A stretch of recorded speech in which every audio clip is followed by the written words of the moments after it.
Good morning વિદ્યાર્થી મિત્રો. તો આના આગળના લેક્ચરમાં આપણે સ્વાધ્યાય 3.3ની અંદર પહેલા બે પ્રશ્ન કરી ગયા છે. તો આજથી આપણે ત્રીજો પ્રશ્ન સ્ટાર્ટ કરીએ છીએ. મિત્રો, ત્રીજા પ્રશ્નની અંદર આપણને જુદા જુદા પ્રકારના કોયડાઓ આપ્યા છે. આ ત્રીજા પ્રશ્ન અને ગઈકાલે જે દાખલા ગણી ગયા એ એક જ પ્રકારના છે. ડિફરન્સ ખાલી એટલો છે કે આ ત્રીજા પ્રશ્નમાં આપણને જે કોયડાઓ આપ્યા છે એ કોયડા પરથી સૌપ્રથમ આપણે બે સમીકરણ બનાવવાના છે અને બે સમીકરણ બની જાય ત્યારબાદ આદેશની રીતે આપણે એનો ઉકેલ શોધવાનો છે. મિત્રો, બોર્ડની એક્ઝામમાં જો આવા કોઈ કોયડા પૂછાય તો આપણે બે સમીકરણ બનાવ્યા પછી આ બે સમીકરણનો ઉકેલ આદેશ, લોપ, ચોકડી ગુણાકાર આ ત્રણમાંથી કોઈ પણ રીતે શોધી શકો છો. અને આ ત્રણમાં સૌથી સરળ રીત તમને કઈ પડશે? લોપની રીત સૌથી સરળ પડે, પણ હજુ આપણે લોપ શીખવાનું બાકી છે. તો મિત્રો, જ્યારે પણ કોઈ સૂચના ન આપી હોય તો તમે કોઈ પણ રીતે ઉકેલ શોધી શકો છો. પણ જો એવી સ્પષ્ટતા કરી હોય કે ભાઈ આ કોયડાનો ઉકેલ આદેશની રીતે શોધો તો તમારે કમ્પલસરી આદેશની રીતે જ શોધવું પડે. બરાબર? તો દાખલા સ્ટાર્ટ કરીએ છીએ. તો મિત્રો, આ કોયડાઓ તમને 80% તો આવડે છે જ, ફક્ત 20% તમારા માટે નવું છે. અને આ 20%ની અંદર કોનો સમાવેશ થશે કે તમને જે કોયડા આપેલા છે એના પરથી બે સમીકરણ કેવી રીતે બને એ શીખવાનું છે. અને એકવાર બે સમીકરણ બની જશે પછી તમારો દાખલો તમને ગણતા આવડે છે તે આપણે આ રીતે ગઈકાલે જોઈ ગયા છે. બરાબર છે? તો સ્ટાર્ટ કરીએ છીએ અને ધ્યાનથી સમજો કે બે સમીકરણ કેવી રીતે બને. તો પહેલો દાખલો છે કે પહેલાં તો રકમ જોઈ લઈએ. ત્રીજો પ્રશ્ન એવું કહે છે કે નીચેની સમસ્યા ઉપરથી દ્વિચલ સુરેખ સમીકરણ યુગ્મ મેળવો અને તેમનો ઉકેલ આદેશની રીતે મેળવો. બરાબર? તો આ ત્રીજા પ્રશ્નમાં કુલ 6 દાખલા છે, એટલે કે 6 કોયડાઓ છે. એમાંનો પહેલો કોયડો છે કે બે સંખ્યાનો તફાવત 26 છે અને એક સંખ્યા બીજી સંખ્યાથી 3 ગણી છે, તો તે બે સંખ્યાઓ શોધો. તો આ પ્રશ્નની અંદર આપણે બે સંખ્યાઓ એવી શોધવાની છે કે જેનો તફાવત 26 આવે. હવે આ ચેપ્ટર દ્વિચલ સુરેખ સમીકરણ હોવાથી આપણે બે ચલ ધારવાના છે. તો યાદ રાખજો, જે વસ્તુ શોધવાની હોય એના માટે આપણે ધારી લઈશું તો આપણે બે સંખ્યા શોધવાની છે. ઓકે મિત્રો, અહીંયા રકમ એવું કહે છે કે બે સંખ્યા એવી શોધો જેનો તફાવત 26 આવે છે. અહીં તફાવત કેવો છે તો કે ધન છે. તફાવત ધન એટલે કે તફાવત મતલબ કે બાદબાકી, અને બાદબાકી ધન ક્યારે આવે? જ્યારે મોટી સંખ્યામાંથી નાની સંખ્યા બાદ થાય ત્યારે. તો રકમને ધ્યાનમાં રાખીને આપણે જે બે સંખ્યાઓ ધારીશું એમાંની એક સંખ્યા મોટી ધારવાની અને એક સંખ્યા નાની ધારવાની. અહીંયા ધારીએ છીએ આપણે. તો લખું છું કે ધારો કે મોટી સંખ્યા x છે અને નાની સંખ્યા કઈ છે તો કે y છે. બરાબર? તો બે સંખ્યાઓ ધરાઈ ગઈ. હવે રકમને પહેલેથી તમે વાંચો. આ રકમ પરથી આપણે બે સમીકરણ બનશે. તો રકમની શરૂઆતમાં એવું કહેવામાં આવ્યું છે કે બે સંખ્યાનો તફાવત 26. તફાવત એટલે કે બાદબાકી. તો આપણે મોટી સંખ્યામાંથી નાની સંખ્યા બાદ કરીશું તો આપણને તફાવત 26 એટલે કે ધન તફાવત મળે છે. તો આ પરથી પહેલું સમીકરણ બનશે x ઓછા y બરાબર 26, જે આપણું પહેલું સમીકરણ છે. બરાબર? રકમને આગળ વાંચો. હવે એવું કહે છે કે એક સંખ્યા બીજી સંખ્યાથી 3 ગણી છે.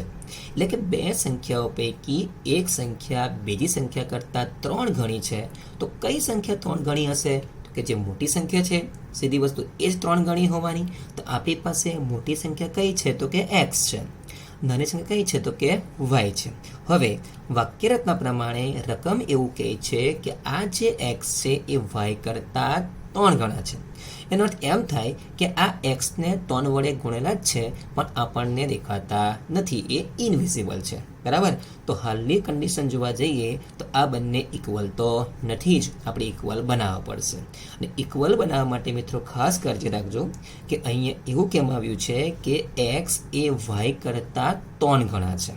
તો જ્યારે પણ આ એક્સ એ વાય કરતાં 3 ગણા હોય અને આ બંનેને જો આપણે સરખા બનાવવા હોય તો ક્રિયા હંમેશા વિરુદ્ધ બાજુ કરવી પડે. બરાબર છે? તો અહીંયા એક્સ એ વાય કરતાં 3 ગણા હોવાથી આ બંનેને આપણે બેલેન્સ કરવું હોય તો વાયને મારે શું કરવું પડે?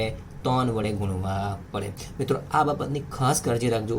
ક્રિયા ક્યાં કરવાની? વિરુદ્ધ બાજુએ.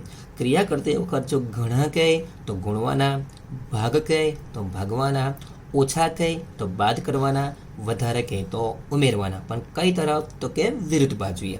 ફરી એકવાર સમજો. અહીં રકમ એવું કહે છે કે આ જે મોટી સંખ્યા x છે એ નાની સંખ્યા y કરતાં 3 ગણી હતી. બરાબર છે. તો બેલેન્સ કરવા માટે આપણે ક્રિયા ક્યાં કરી? વિરુદ્ધ બાજુએ કરી. x 3 ગણા હતા તો આપણે શું કરવાનું? y ને 3 વડે ગુણી કરવાના. બરાબર. તો આને આપી દઈએ હવે સમીકરણ 2. બરાબર. હવે આ 2 સમીકરણ બની ગયા. મિત્રો દાખલો હવે તમને આવડે જ છે.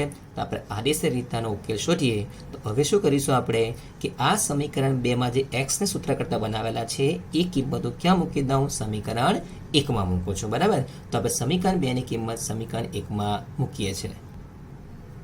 તો સમીકરણ 1 પરથી તેને લખું છું સમીકરણ 1માં સમીકરણ 2 ની કિંમત મૂકતા. તો સમીકરણ 1 ની અંદર તમે સમીકરણ 2 ની કિંમત મૂકી દો તો x ઓછા y બરાબર 26 છે. x ની કિંમત 3y મૂકો તો શું થશે? 3y minus y equal to 26 માટે 2y ઇક્વલ ટુ 26 માટે y ઇક્વલ ટુ 13 આવ્યા. ઓકે. હવે આ જે y મળ્યો એ y ની કિંમત તમે ક્યાં મૂકો? સમીકરણ 1માં મૂકો કે સમીકરણ 2માં મૂકો, કોઈ ફેર પડતો નથી. પણ આપણને જે સમીકરણ સરળ લાગે એમાં કિંમત મૂકી દઈએ. તો સમીકરણ 2માં કિંમત મૂકીએ છીએ. તો હવે લખું છું સમીકરણ 2 પરથી. સમીકરણ 2 કયું છે? તો કે x બરાબર 3y. કિંમત મૂકો. x બરાબર 3 ગુણ્યા 13. તો x બરાબર 39 આવ્યા. તો x કેવી સંખ્યા છે? મોટી સંખ્યા. તો લખીશું હવે માટે માંગેલી મોટી સંખ્યા x બરાબર 39 અને નાની સંખ્યા y બરાબર કેટલા? તો કે 13. તો આ આપણો જવાબ આવ્યો. મિત્રો જો આપણો જવાબ સાચો છે કે ખોટે ચેક કરવો હોય તો પહેલાં 2 સમીકરણમાંથી કોઈ પણ સમીકરણમાં કિંમત મૂકો તો લેફ્ટ હેન્ડ સાઈડનો જવાબ રાઈટ હેન્ડ સાઈડ આવવો જોઈએ. તો આપણે કિંમત મૂકી જોઈએ. તો પહેલાં સમીકરણ કિંમત મૂકો તો x 39 છે અને y 13 છે. તો 39માંથી 13 બાદ કરો તો કેટલા આવશે? 26 આવશે. એ જ પ્રકારે આમાં કિંમત મૂકી દો કે x ની કિંમત કેટલી છે? તો કે 39 છે. y ની કિંમત કેટલી છે? તો 13 છે. તો 13 તાલી 39 થાય. એટલે કે ડાબી બાજુ અને જમણી બાજુ સરખી થાય છે. એટલે આપણો દાખલો કેવો કહેવાય? સાચો છે. એ જ પ્રકારે બીજો દાખલો જુઓ. તો બીજા દાખલાની રકમ એવું કહે છે કે 2 પૂરક કોણો પૈકી મોટો ખૂણો નાના ખૂણા કરતાં 18° મોટો હોય તો તે પૂરક કોણો શોધો. મિત્રો તો આ દાખલાની અંદર આપણને 2 પૂરક કોણના ખૂણાની વાત કરી છે. એ 2 પૂરકના ખૂણા પૈકી એક ખૂણો મોટો છે, એક ખૂણો નાનો છે, પણ એમના મૂલ્ય કેટલા છે એ આપણે શોધવાના છે. બરાબર. તો અહીંયા મોટો ખૂણો અને નાનો ખૂણો શોધવાનો હોવાથી મેં ધારેલું છે કે ધારો કે મોટા ખૂણાનું માપ x છે, નાના ખૂણાનું માપ y છે. બરાબર. તો હવે પહેલાં આપણે 2 સમીકરણ બનાવીએ છીએ. તો સમીકરણ બનાવવા માટે રકમ સમજો. રકમ એવું કહે છે કે 2 પૂરક કોણો પૈકી મોટો ખૂણો નાના ખૂણા કરતાં 18 મોટો છે. બરાબર. તો મોટો ખૂણો આપણી પાસે કયો છે? તો કે x છે. એટલે મેં અહીંયા x લખેલા છે. નાનો ખૂણો કયો છે? તો કે y છે. હવે રકમ એવું કહે છે કે મોટો ખૂણો નાના ખૂણા કરતાં 18 જેટલો વધારે છે. મતલબ કે xની પાસે 18 વધારે છે. તો બેલેન્સ કરવું હોય તો મારે ક્રિયા ક્યાં કરવાની? તો કે વિરુદ્ધ બાજુએ.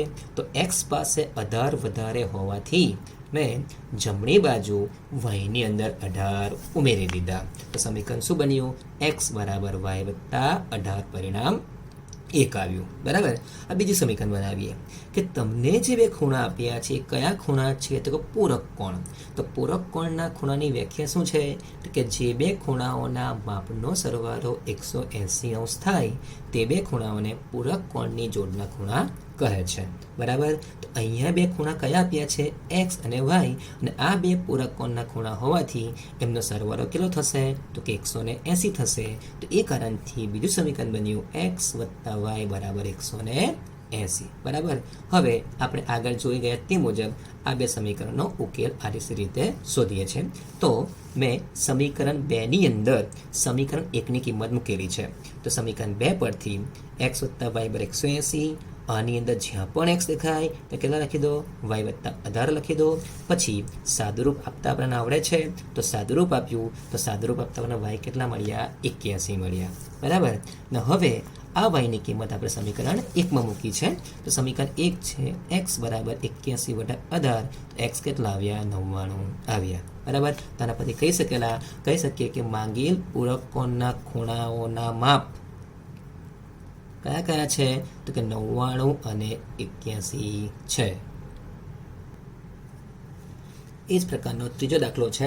ત્રીજો દાખલા રકમ એવું કહે છે કે ક્રિકેટ ટીમના કોચે 60 બેટ અને 6 દડા રૂપિયા 3800માં ખરીદ્યા. પછીથી તેણે તે જ કિંમતવાળા 3 બેટ અને 5 દડા રૂપિયા 1750માં ખરીદ્યા. તો એક બેટની કિંમત અને એક દડાની કિંમત આપણે શોધવાની છે. તો મિત્રો આ દાખલામાં આપણે કોની કિંમત શોધવાની છે તો કે એક બેટની કિંમત અને એક દડાની કિંમત. તો આપણે ધારવું કોના માટે પડે, એક બેટની કિંમત અને એક દડાની કિંમત માટે ધરવું પડે. તો અહીંયા મેં ધાર્યું છે કે ધારો કે એક બેટની કિંમત એક્સ રૂપિયા છે અને એક દડાની કિંમત કેટલા તો કે વાય રૂપિયા છે. બરાબર. તો મિત્રો હવે બે સમીકરણ બનાવવા માટે રકમને પહેલેથી વાંચો તો આપણને આઈડિયા આવશે. તો જુઓ, ક્રિકેટ ટીમના કોચે 60 બેટ અને 6 દડા રૂપિયા 3800માં ખરીદ્યા.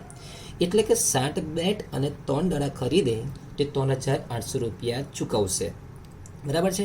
તો અહીં આપણે એક બેટની કિંમત એક્સ રૂપિયા ધારી છે. તો 7 બેટની કિંમત કેટલી થાય તો કે 7 ગુણ્યા x 7x થાય. એક દડાની કિંમત આપણે વાય રૂપિયા ધારી છે.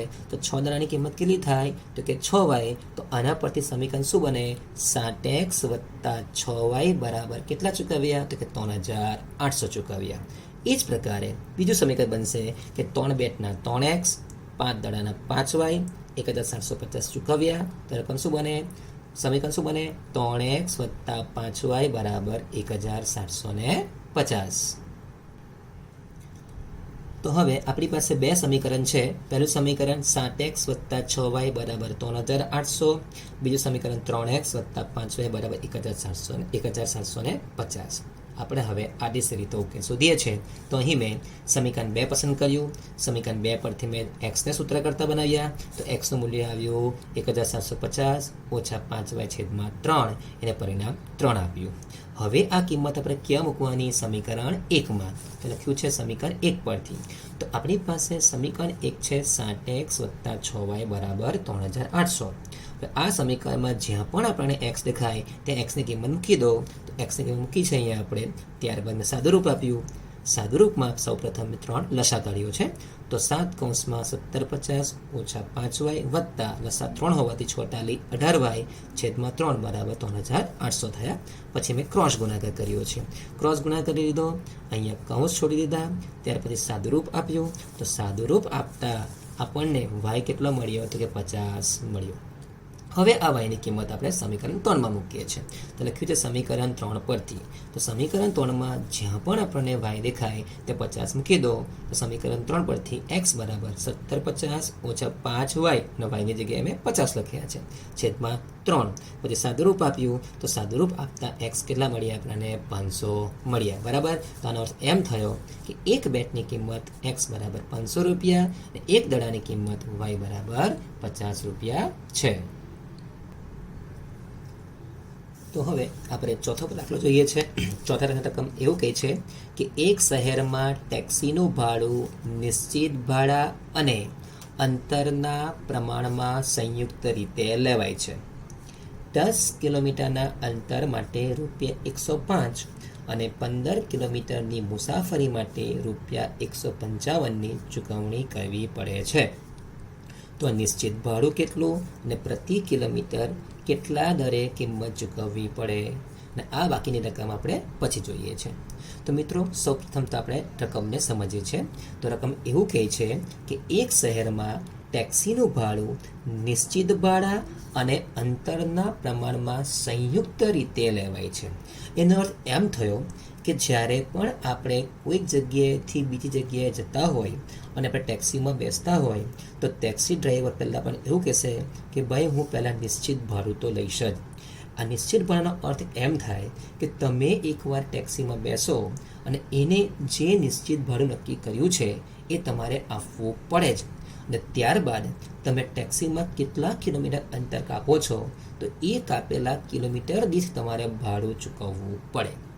ઉદાહરણ તરીકે માની લો હું ને તમારામાંથી કોઈ એક વિદ્યાર્થી ઝારેશ્વર ચોકડીથી કોઈક રિક્ષામાં બેસીએ છીએ અને રિક્ષા ડ્રાઈવર આપણે કહીએ જ, હું એવું કહું છું કે મારે હરિહર કોમ્પ્લેક્સ પર ઉતરવું છે અને તમે એવું કહો છો કે મારે ભરૂચ જવું છે, સિટીમાં જવું છે.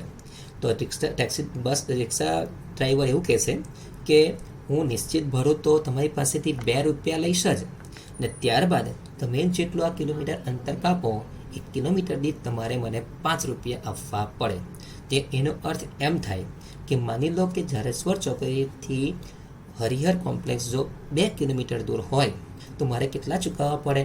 તો કે નિશ્ચિત ભાડાના 2 રૂપિયા તો ચૂકવવાના જ, પ્લસ મેં જે 2 કિલોમીટર અંતર કાપ્યું અને 1 કિલોમીટરના 5 રૂપિયા લેખે 2 કિલોમીટરના 5 તો 10 રૂપિયા થયા, તો કુલ મારે કેટલા આપવા પડે? તો કે ભાઈ 12 રૂપિયા આપવા પડે. કેમ? તો કે 5 ગુણ્યા 2 10 અને નિશ્ચિત ભાડાના 2 રૂપિયા. એ જ પ્રકારે તમે જો ભરૂચ સિટીમાં જતા હોય અને તમે 5 કિલોમીટર અંતર કાપો તો તમારે કેટલા આપવા પડે? તો કે 1 કિલોમીટરના 5 રૂપિયા, તો 5 કિલોમીટરના 5 25 રૂપિયા વત્તા નિશ્ચિત ભાડાના 2 રૂપિયા, તો તમારે 27 રૂપિયા આપવા પડે. ઓકે, તો એ જ પ્રકારે અહીંયા નિશ્ચિત ભાડાની વાત કરી અને કાપેલા કિલોમીટરના અંતરના પ્રમાણમાં સંયુક્ત રીતે લેવાય છે એવી સ્પષ્ટતા કરી છે. તો આ દાખલામાં આપણે નિશ્ચિત ભાડામાં ધારવું પડશે અને પ્રતિ કિલોમીટર કાપેલું અંતર કિંમત ધારવી પડશે. બરાબર, ત્યાં ધાર્યું છે આપણે કે ધારો કે નિશ્ચિત ભાડું કેટલું છે? તો કે x રૂપિયા છે અને પ્રત્યેક કિલોમીટર દીઠ ભાડું કેટલું છે? તો કે y રૂપિયા. પ્રત્યેક કિલોમીટર દીઠ એટલે કે 1 કિલોમીટરના y રૂપિયા. બરાબર છે. હવે શરૂઆતમાં અહીંયા શું કીધું છે કે 10 કિલોમીટરના અંતર માટે કેટલા ચૂકવે છે? તો 105. 105 કયા થયા? તો કે નિશ્ચિત ભાડાના x તો ખરા જ, પ્લસ જેટલા કિલોમીટર અંતર કાપ્યું બરાબર એના 10 રૂપિયા લેખે આપણે ચૂકવવા પડે. તો સમીકરણ શું બને? x વત્તા 10y બરાબર 105. ફરી કેવી રીતે તે સમજી લેજો. x કયા? તો કે નિશ્ચિત ભાડું જેને ફિક્સ કરેલું છે તે. 10y કેવી રીતના આવ્યા? તો 1 કિલોમીટરના કેટલા છે? તો કે 10 રૂપિયા છે બરાબર છે. તો એવા કુલ કેટલા કિલોમીટરનું ભાડું y છે? તો કેટલા એવા 10 ગુણ્યા y. શું બનશે? x વત્તા 10y બરાબર 105 થયા. ફરી સમજી લેજો કે x વત્તા 10y બરાબર 105 કેવી રીતે? તો x કયા? તો કે નિશ્ચિત ભાડું છે. 10y કેવી રીતે? તો 10 કિલોમીટર અંતર કાપ્યું છે અને y શું છે? તો કે 1 કિલોમીટરનું ભાડું છે. તો 10 કિલોમીટરના કેટલા થયા? 10y થયા અને ટોટલ કેટલા ચૂકવ્યા? 105. તો સમીકરણ બનશે x વત્તા 10y બરાબર 105. એ જ પ્રકારે બીજું વાંચજો કે 15 કિલોમીટરની મુસાફરી માટે કેટલા ચૂકવ્યા? તો કે 155 રૂપિયા ચૂકવ્યા છે. બરાબર, તો સમીકરણ શું બને? x વત્તા 15y બરાબર 155. કેવી રીતે? આ નિશ્ચિત ભાડાના x, y કયા? 1 કિલોમીટરનો ભાવ, એવા કેટલા કિલોમીટર કાપ્યું? 15 કિલોમીટર. તો કેટલા થશે? 15 ગુણ્યા y. તો સમીકરણ બને x વત્તા 15y બરાબર 155 થયા. બરાબર, ને હવે આપણે આગળ ગણી ગયા તે મુજબ સમીકરણ એ પરથી મેં એક્સના સૂત્ર કરતા બનાવ્યા. આ એક્સની કિંમત સમીકરણ 2માં મૂકી તો સમીકરણ 2માં કિંમત મૂકતા મને વાય કેટલા મળ્યા? તો કે 10 રૂપિયા મળ્યા. બરાબર, હવે આ વાયની કિંમત સમીકરણ 3માં મૂકી દો. તો સમીકરણ 3 પરથી તો સમીકરણ 3માં આપણે વાયની કિંમત કેટલી મૂકી? 10 મૂકી. સાદુરૂપ આપો તો એક્સ કેટલા આવ્યા? 5 રૂપિયા આવ્યા. તો આના પરથી કહી શકાય કે નિશ્ચિત ભાડું કેટલું છે?